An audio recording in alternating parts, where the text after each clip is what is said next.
Hey, Delaware. Welcome back to That Delaware Podcast. Ladies, how are we doing today? We're great. We're here in Good. beautiful Middletown. Yes. I am loving Jeanette's house. That's where we're filming today is Jeanette's house, and it is absolutely gorgeous. I feel like we're all a little starstruck. Yes. Yeah. We want to stay here. Can we move in? Yes, yes. And she has kids, and it's gorgeous. And that kind of gets us into like what we're talking about today is like having kids, touring homes with kids, selling your home when you have kids, things like that, because after all, they are a part of our lives. I think yes, and I think people get really nervous or stressed out when we're out touring homes and they've got their little ones. And I just, you know what, if you've got a baby, give me the baby and I will carry your baby the whole time and you can go and look at the house. Not to be creepy or anything, but give me the baby. Yeah, I agree. I get excited when I show up to a showing and someone's brought their kids because I also get very self-conscious as a mom of little kids and now a single mom of kids. When my kids are with me and I have work, I have to figure out, am I taking them with me? Am I finding a babysitter? And a lot of the times depending on my clients and how comfortable they are, or I think they'll be, my kids will come with me and I pay them a quarter to follow the rules, which is don't touch anything.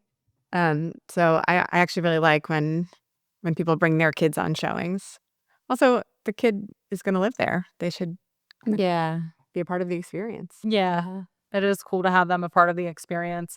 And I, you know me, I'm extra. So of course if I know the kids are coming, I will bring like some sort of like activities, like sticker book, crayons, so that when the parents are touring the home, they can do that without the kids kind of like, mommy, daddy, or like jumping on things. There was this one time I brought activities and it was like, in like the heat of the market, there were a bunch of families in the house and we ended up at the dining room table and it was like me and like my client's two kids and like three other kids and we're like doing all these like sticker activities and everybody was like, You would. oh Yeah, thank you.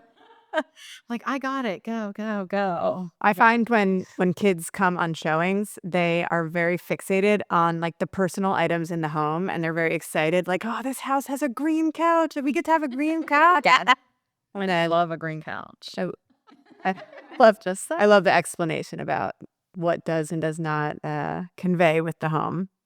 Really, Is it stuck to the wall? yes. I love that you pay your kids 25 cents. I've been bringing my kids to showings since they were in a car, like a carrier, and I've never thought to pay them. Well, I've never to follow the rules. Just tell them now. It's a divisive topic. I feel like whether we bring our kids, I've seen conversations like in Facebook and Reddit forums about like whether you would bring your baby to an open house if you're hosting it. And I don't think I would go that far. That's like too much pressure on me. And As you're like the agent? yeah, Oh, but I know I would for an open. Don't bring it. I'd say the conversation is pretty split. But for me, like I feel like this is a cool opportunity to like kind of build like a sense of entrepreneurship. Like when you do work, you get compensated for it. Also, I want my kids to understand that I don't work a traditional schedule. I'm not off the clock at 5 p.m. like a lot of their friends' parents and like their other parent. So like, yeah, we have to maybe like go wake up on Saturday morning and see a couple homes, but like that's how we get the funds that we need to do fun things. For them, it's to buy a gumball from a gumball machine. Yeah. For me, it's like I've said in other podcasts to pay for their soccer practice. But That's awesome. And honestly, most of the time, I've brought my kids, like I said, for years, and most of the time, my kids are very good. There have been times though where it has been absolute chaos, and I'm just mortified. But I feel like my clients have not once like batted an eye at the fact that my kids have been there. I try to explain it up front, but I mean, I was gonna say, do most you people don't do you care. warn or ask permission from your clients, or I- is it like a case by case basis? It depends. Yeah. It depends. And like, I honestly, like, my daughter has gone with me when I needed her to come. And she was good. But then there have been times where she is just she's not listening. She's getting bored. So she's like, can we go? And I am just I prep her before this, and she knows when we leave, I'm like, ever again. I'm like, no tablet. Like, that was so disrespectful. And like, my client's like, it's fine. Like, she was fine, but like, that's annoying. Like, you're trying to look through the house. We're trying to have a conversation, and my daughter's pulling on me, ready to go. Like, it's different. Like, if your kid is behaving themselves versus not. So I was just going to say, sweeten the deal. If there's a quarter on the line, might be. I don't think you're quarter. Yeah. Yeah, I was gonna say things are really high these days. Luckily, my kids have no sense of currency, so they're excited to get one whole money. So that's where we're at. Wait, well, they realize.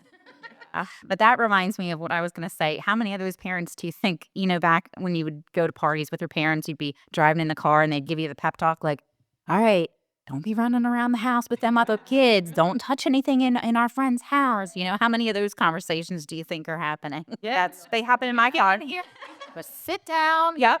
Be quiet. Yep. Don't say anything. If I have to tell you something, you're going to be in trouble. If I give you the look, the the look. mom look. Yeah. I give Austin, you're in trouble. Like, I don't care. I'm like, I am lost. I'm losing. My look is when you like purse your lips together. Yeah. Like when I purse my lips together, it's like we're done. Yeah. There's no verbal communication there. Yeah. I will say that. Purse your lips together. One of my kids, I feel like she's a lucky charm. Like I've had like a handful of homes where we've like toured of clients where we've toured a bunch of homes, and then when we've had like a day where she's home from school and she has to come with me, that's the home that we end up wanting to write an offer on, and the offer gets accepted. It's happened a handful of times now. And actually I had a client last summer who was moving from out of state, and I was doing all video tours, so I could kind of like go and do them whenever I wanted. And she came with me to a few of them, and I have like a video of her, like we're touring like the basement. My kids are both obsessed with basements. I don't know if you've noticed that. But Chris, I just want to see if the basement's fun or dirty. Those are the options. But she was like, "Mom, this house has ghosts," and I was like, I don't know. I still to this day don't know what she saw. But that's on the video that I sent to the clients. That this house. They also had kids, so they get it. they That house. Yeah, that's the house that they're in now. Yeah, Maybe the ghosts were a selling feature. I'm pretty sure it was a shadow. She was 3 at the time. So what about sellers when they're selling their house? Like, what are some of our stories or like recommendations for people? I know I just tell people, I'm like, shove it in whatever closet. Like, if you're having showings, shove it in whatever closet in the garage. I've seen like toys in like the dishwasher. Just like get it out of the way. Because it can be difficult when you're selling your house and you have kids or dogs or, Definitely, because they say to depersonalize. It's really hard to depersonalize your home when you have kids. That's very true. Yeah. When we sold our house in Clayton, we had like a little routine when we were going to have showings. We had like a tote, and we just went around in each room and put all the like odds and ends that I didn't want seen. Mm-hmm. And we threw them in there and put them in the garage. And we had like a little system. That's good. Love that. That is so you. Yeah, if your baseline is organized, then that's a really good system. But I know it's hard, like when the house is going on the market, and I know in a competitive market, houses can and do sell in a weekend. So would you advise your clients to kind of get out of town for the weekend with kids? So I put a listing on this morning, and they have 2 little ones and a dog, and that is we planned it exactly that way. Like, we're gonna get this thing sold in a weekend. Just pack up and get it clean once instead of having to clean it over and over and over again. Because if your kids are like my kids, you are cleaning one room and they're destroying the room behind you, and there is no like whole house there. So if you can get it clean once, and you go away for the weekend, and then we get it sold that weekend. That's a good plan. That really reduces the stress. And I will say this, when I'm touring houses and I can see like that they have children, I try to write in the feedback like, you did such an amazing job, like just to give me because people I don't think people really understand the level of work that goes into preparing and getting your house show ready when you have kids. And you just sometimes need a pat on the back. That's right. Yeah, that's really nice. There's also like the emotional aspect of this is the house where your kids were raised and you're selling it. Like, I'm sure that that really means a lot to them. Yeah. Or even if you don't have kids, like I have clients now and they're just like, the husband, he's always just like, oh, I'm like, it's okay. We're going to get through this. And they don't have kids, but it's a lot of work. You know, you live in a house, you collect all these things, you know, and we give like a specific list to our people, you know, do X, Y, Z. But it is a lot. But the way I reference it now to them, I feel like you said this, and I'm like, it's a perfect analogy. Like it's wedding day. Like we don't look, you know, like we would every day on our wedding day, right? And our houses aren't going to look the way that they would on, you know, showing day or photo day. Like you're selling this house. Let's shine it up. It's work, but it's going to be so worth it. Yeah, you want people to be able to imagine themselves in the home, and simplifying things as much as possible is going to help. And I think a big part of that I found is tough for people is taking down family pictures. A lot of people have pictures of their kids all over the house, and I know for me that would make me uncomfortable to have tons of pictures up on the walls of my kids and then have people coming through the house. Yeah. Well, and you know how it goes. Like, if they have like personal photos or even like collectible, like you know, these things that they collect or, you know, whatever it is, people start to not even focus on the house. They're like, oh, I think I know them. It is Delaware or oh yeah, and it is Delaware. You know, so they're like, I think I know them, or oh wow, this is interesting. Yeah. And you're like, all right, let's focus on the house. Well, it's actually kind of interesting, and I didn't think about this, but my mom is currently selling her house in a different state, and she put it on the market, and I kind of connected her with some real estate professionals, but she put it on the market, and I looked at the listing on Zillow and saw pictures of my kids on the walls that she's their grandma, and I made her get the pictures redone. I made her take I didn't want pictures of my kids up on Zillow. I feel like that's reasonable. Yeah, absolutely absolutely.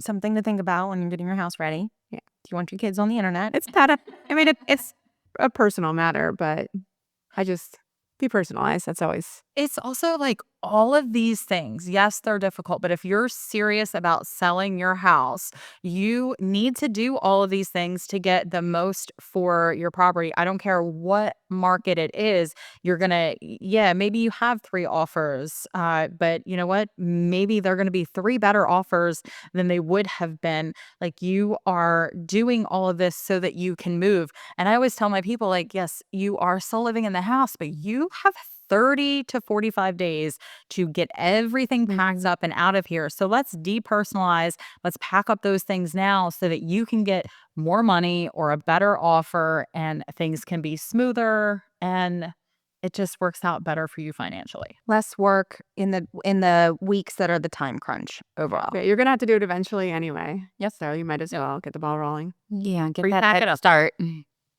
Pre-pack it up.